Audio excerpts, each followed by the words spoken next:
Olá pessoal, Éder Léo aqui. Vamos então para mais um vídeo do meu diário de trade, onde eu mostro diariamente as operações que eu faço no mini índice, sempre explicando aí o motivo das minhas entradas, mostro meu relatório de performance e por último eu deixo as operações de forma acelerada para vocês acompanharem. Hoje, um dia que eu fiz uma estratégia que é simples, né? Um trade que é uma operação que eu faço bastante aqui no canal e vou mostrar para vocês aí como eu encerrei meu dia. Quarta-feira, 28 de maio de 2025, eu já vou mostrar direto aqui no gráfico qual era a minha leitura para o início do dia. Vamos lá. O último movimento importante do dia de ontem, na minha opinião, foi um equilíbrio.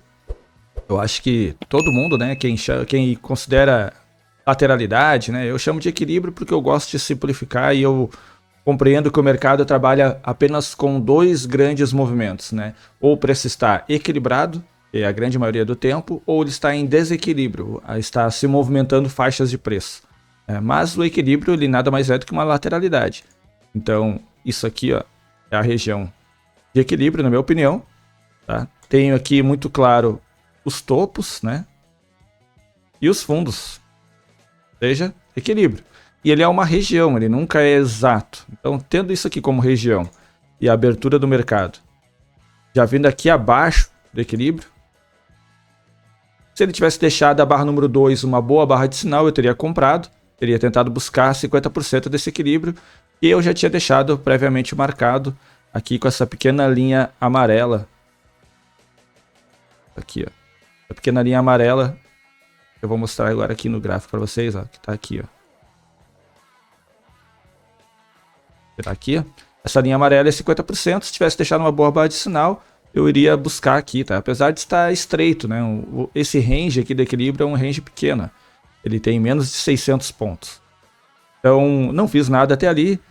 A3, A4, A5 falhando aqui em cima numa região de um possível desequilíbrio, né? Um topo de possível rompimento, falhando, mas sem deixar uma boa barra de sinal e vindo de uma sequência de barras compradoras. Prefiro não fazer nada. Depois aqui é a barra número 6, uma boa barra de sinal. Poderia tentar buscar uma venda aqui, mas logo depois de uma sequência compradora, está nesse topo, range pequeno, início de dia, grandes possibilidades de rompimento, prefiro não fazer nada também, aguardar mais um pouco. Eu queria ver ele trabalhar um pouco de novo aqui em cima e depois falhar de novo, para depois eu fazer uma entrada. Tá? A 7 não era boa para entrar, na minha opinião. A 8 já tocando em 50%, a 9 chegou nos 50%, então não dá para fazer nada. E aí depois disso eu vejo a 12 indo até a região do fundo e a 13 um possível rompimento, tá? Então dentro daquele critério que eu gosto de fazer, né? Então aqui nós tínhamos algo em torno de 600 pontos e 600 pontos, 20% disso, daria aí o equivalente a 120 pontos. Então eu buscava um rompimento maior do que 120 pontos dessa região. Então eu tenho aqui ó, 200 pontos dessa região. Então aqui acionou uma venda, eu fiz uma venda aqui com 10 contratos, onde eu buscava 260 pontos de alvo e 515 pontos de stop. Eu coloquei stop acima da barra número 12 aqui, acho que era um bom stop. Se eu tivesse colocado acima da barra número 13 também dava, poderia ter aumentado o número de contratos e entrado ali. Mas eu preferi deixar o stop um pouquinho mais longo, que se caso o mercado voltasse, eu poderia sair antecipado aí, perdendo menos do que seria se eu tivesse deixado o stop mais curto, tá? Contra a minha operação era o fundo do dia anterior, estava um pouquinho antes do meu alvo, tá? Então isso aqui poderia prejudicar a minha operação, mas ao mesmo tempo eu tinha um movimento projetado dessa configuração aqui, seria lá na minha linha amarela aqui embaixo, tá? Lá no 139,844. Então eu fiz essa operação para sair antes do movimento projetado e felizmente saí no alvo aqui já na barra número 14, mas depois o mercado foi até o projetado lá na barra número 16, tá? E aí só depois disso é que ele foi fazer uma primeira correção, deixando o mercado em desequilíbrio forte apenas, e depois disso, obviamente, ele foi fazer aqui uma correção mais profunda, que é o próximo ciclo, para desequilíbrio fraco, e eu não quis entrar na barra número 20, tá? Que poderia ser, que é um setup, na verdade, de desequilíbrio fraco, onde poderia buscar aqui a mínima do dia, mas eu optei por não entrar, porque o mercado tinha aqui condições desfavoráveis para o tipo de operação que eu buscava de maior probabilidade, tá? Ele era uma sequência compradora, 3 barras, ele tinha aqui uma barra inside, tá? Uma barra interna, e com o rompimento dessa barra interna, levando até próximo da média, o toque da média era favorável, mas eu optei por não sair, por não entrar desse tipo de operação. Aí vem a questão que eu quero comentar do dia de hoje, tá? Eu entendo que no mercado a gente tem que fazer... O nosso operacional ele precisa ser simples, tá? Mas é óbvio que operar day trade, apesar de ser simples, não é fácil, tá? Então, o que seria o ser simples? A gente ter as nossas configurações de entrada, nossos motivos, as nossas crenças de entrada bem definida, que não seja tão difícil de explicar para alguém, quando a gente for falar para alguém como a gente fez a operação. E se a gente começa a falar muito para as pessoas, é normal que as pessoas identifiquem possíveis entradas nossas e digam, olha, provavelmente você entrou aqui, provavelmente você saiu ali. E aí o que acontece? Muitas vezes as pessoas vão acertar, porque a configuração do seu motivo de entrada ele é simples, mas outras vezes eles vão errar porque você tem ali filtros que impedem você de entrar, tá? Como foi agora, por exemplo, a minha entrada da barra número 20. E quem conhece mais o meu operacional sabe que seria ali uma entrada de desequilíbrio fraco, porém eu optei por não entrar porque já tinha atingido ali o valor mínimo que eu busco por dia e também porque as condições não eram 100% favoráveis, tá? Ele ainda está em uma região aqui de possível suporte, então eu não vou querer fazer aqui uma busca para o fundo, sendo que ele tem grande possibilidade de encontrar compradores aqui, levando o preço para mais alto. Então, por isso que eu não fiz essa operação. Mas a operação da barra número 13, o meu amigo Vinícius Lisboa, na hora que viu a configuração da barra 13, passou um pouquinho ali e me mandou uma mensagem no Telegram perguntando se eu tinha pego essa barra número 13. Um abraço aí, Vinícius. E eu respondi mostrando o print, mostrando que sim, que eu tinha pego essa operação, porque ele era uma operação bem simples, tá? Rompimento dessa região de equilíbrio. Quais são meus filtros aqui nessa operação? Esse rompimento tem que ser 20% maior do que 20% da saída desse rompimento. E também eu tenho que ter espaço sem uma região de suporte muito próxima. A região até estava um pouco próxima, mas eu acho que valia a pena. Ó. Veja que meu alvo ficou logo depois da mínima, tá? Do dia anterior. Essa mínima do dia anterior muitas vezes funciona como um magneto, né? Ele vai puxar o preço até ali. Porque se tem compradores querendo comprar nessa região aqui, eles querem comprar por essa região aqui, eles vão querer comprar já direto na 13 ou quem sabe eles vão esperar tocar na mínima do dia anterior e comprar nessa região, tá? Eu acredito nisso, que ele vai esperar tocar na mínima. Por isso que o meu trade foi válido, um trade simples, uma estratégia que tem bastante taxa de acerto, uma taxa de acerto alta, que eu gosto de fazer e que me sinto à vontade em fazer, tá? Por isso que eu operei ela.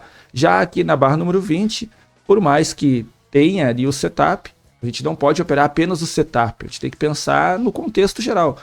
Eu acredito que quem opera só setup também pode ser lucrativo, desde que ele tenha um payoff correto, tá? Se eu faço esse tipo de operação sempre que aparece, setapizo isso, vai acontecer que a minha taxa de acerto vai diminuir, porque eu não vou usar muitos filtros, eu vou entrar em qualquer operação, obviamente minha taxa de acerto vai diminuir. Mas se o meu payoff estiver correto, estiver dentro da equação certa, obviamente eu vou ser lucrativo.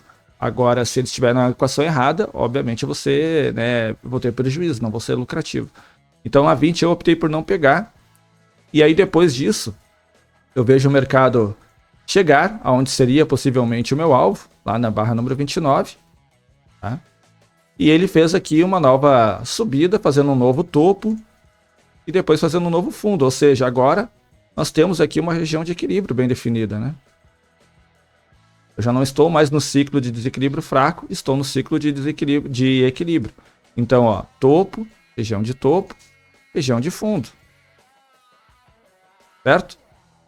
E aí é isso que a gente precisa visualizar. Eu não fiz ali a venda da 38, tá? Porque também era horário do meio-dia. Seria uma venda por equilíbrio? Seria.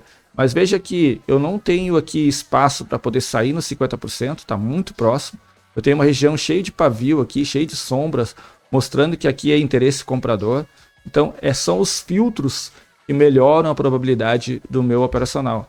Se eu só setupizar e apenas entrar toda vez que aparecer ali a operação, a gente sempre enxerga um monte de operação no dia, né? Conforme vai passando o tempo, quanto mais tempo a gente vai aprendendo sobre o gráfico, mais operações a gente vai vendo o tempo todo no mercado. Se a gente mudar ali o tempo, né? Mudar para 2 minutos, 1 minuto, mais operações eu vou vendo no gráfico. Eu tenho que tentar filtrar o máximo possível para ver quais que vale a pena eu colocar meu dinheiro em risco. Tá? Hoje, por exemplo, eu acho que a melhor operação que teria para poder colocar meu dinheiro em risco era a barra 13, a venda da barra 13. No meu operacional, o segundo melhor momento que eu poderia colocar meu dinheiro em risco seria vendendo a barra número 20. porém eu posso me dar ao luxo de escolher quais operações eu quero e quais que eu não quero fazer. Como trader, a gente pode se dar ao luxo, a gente que decide qual que a gente quer entrar e qual que a gente não quer. Então, desde que mantenha um critério e que esse critério seja coerente, a gente pode fazer aquilo que a gente achar melhor. Certo, pessoal? Desculpa ter dado uma explicação mais longa aí daquilo que passa na minha cabeça sobre trade, mas talvez ajude a quem precisava ouvir alguma coisa a respeito disso, beleza? Então, vou mostrar aqui relatório de performance. Ó, na conta simuladora eu não tenho nada. E a conta que eu sempre mostro todos os dias, a conta 144, encerro o dia aqui com R$ 514,95 de líquido, sendo que o resultado bruto foi R$ 520. Então, eu fiz 260 pontos aqui no meu alvo, R$ 520, e o máximo de exposição negativa nesse trade foi de 100 pontos. Então, um trade bem tranquilo, foi bem assertivo, foi direto no meu alvo. Isso me deixa, no momento, positivo na semana, apesar do stop de ontem, levemente positivo na semana, sigo positivo no mês, então a gente tem que trabalhar com cuidado para poder garantir o resultado de longo prazo, o resultado da semana e o resultado do mês. Certo, pessoal? Diga nos comentários como foi o seu dia, espero que tenha sido um ótimo dia aí, que você tenha conseguido fazer boas operações, e caso não tenha sido um dia bom, analise o que deu errado, se você fez as operações do jeito que tinha que fazer e saiu no stop, tudo bem, é apenas mais um dia, mas se você cometeu erros, analise depois mais tarde com a cabeça fria, para poder evitar esses erros que vão minando a nossa conta, tá? Ontem eu tenho certeza que eu errei em uma das operações, principalmente por hesitar, mas depois eu fiz aquilo que tinha que fazer e aí aceito o stop numa boa. Hoje eu fiz o que tinha que fazer e aceito o gain também numa boa. É apenas mais um dia. No futuro, no final do ano, a gente não vai nem lembrar do dia de hoje. É apenas mais um dia de trade. Se você gosta desse tipo de conteúdo, deixa um like. Se não é inscrito no canal, se inscreva para poder acompanhar essa série de vídeos que eu mostro diariamente aqui no meu operacional. E até o próximo vídeo, mas fique agora com a operação acelerada.